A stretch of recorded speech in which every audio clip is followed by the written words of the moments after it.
তো আজকে পড়ালাম অ্যানিমিয়া। তো অ্যানিমিয়া হচ্ছে এমন একটা কন্ডিশন যেখানে কি থাকে, ডেফিসিয়েন্সি থাকে কি রেড ব্লাড সেল আর হিমোগ্লোবিন কি থাকে ডেফিসিয়েন্সিটা, তাকে অ্যানিমিয়া বলে। তো এখানে হচ্ছে ক্লাসিফিকেশন অফ অ্যানিমিয়া। তার আগে আমাদেরকে জানতে হবে যে নর্মাল হিমোগ্লোবিন লেভেলটা কি কি থাকে।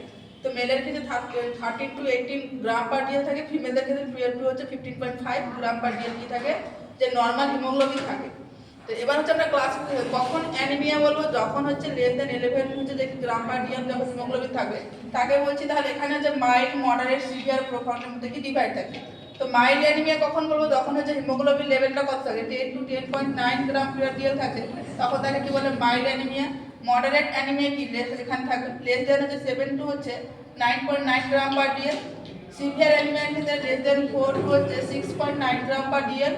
প্রোফাউন্ডের ক্ষেত্রে হচ্ছে লেস দেন 4 গ্রাম পার ডিএল থাকে। তখন এগুলো কি হচ্ছে যে অ্যাকর্ডিং টু হচ্ছে যে কি হিমোগ্লোবিন লেভেল অনুযায়ী হচ্ছে ক্লাসিফিকেশন অ্যানিমিয়া।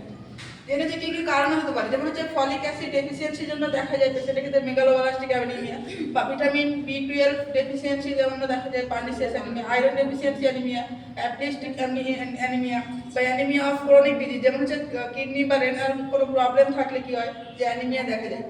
দেন হচ্ছে ইনক্রিজ ডিস্ট্রাকশন অফ আরবিসির ক্ষেত্রেও দেখা যায়।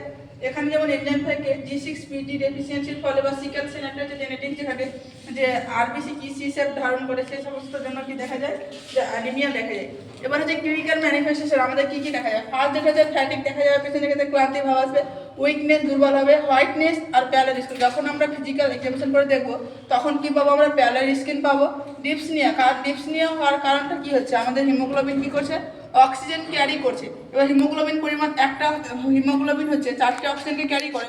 এবার যদি হিমোগ্লোবিনের পরিমাণটাই কম থাকে তাহলে কিছু অক্সিজেন ক্যারিং ক্যাপাসিটি কমে যাচ্ছে। সেই জন্য কিছু পেশেন্টের ক্ষেত্রে ডিপসনিয়া হচ্ছে, শর্টনেস অফ ব্রেথ হচ্ছে, পেশেন্টের ক্ষেত্রে প্যালপিটেশন হবে। প্যালপিটেশন মানে পেশেন্ট নিজেই বলে যে নিজের হার্টবিট শুনতে পাচ্ছে। ডায়াফ্লোরোসিস হবে, পেশেন্ট কি হবে এক্সেসিভ পরিমাণে ঘামবে।